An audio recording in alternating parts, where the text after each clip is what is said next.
मी 2017मध्ये पुण्यात आले होते तेव्हा माझ्याकडे काहीच नव्हतं, थोडीशी भांडी होती आणि कपडे, बस एवढंच. इथं आल्यापासूनच मी सगळं सामान वगैरे घेतलं. खूप जणांनी मला म्हणले की पुण्यामध्ये काय तुम्ही शेवट काढणार नाही, तुम्हाला शेवटी गावाकडेच जायला लागेल. संसार म्हणल्यावर सगळ्याच गोष्टी लागतात त्याच्यामध्ये. तर मी थोडंफार सामान भरले होते, पण मी कामाला जशी जायला लागली तसं खूपच सामान झालं आणि मला भांडी वगैरे क्लीन करायला टाईम भेटायचा नाही. तर मी ती सगळी भांडी भरून ठेवले होते गोणीमध्ये.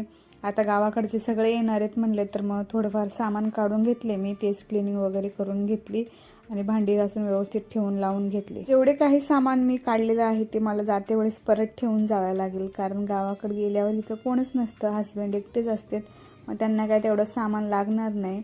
मला माहिती आहे मी येईपर्यंत परत घाण होईल ते सगळं, पण मी राहीपर्यंत डीप क्लिनिंग करून जाईन म्हणून मी सगळं क्लीन करून घेतले. मग खूप दमले होते म्हणून जेवण करून घेतले. भेटूया नेक्स्ट व्हिडिओमध्ये.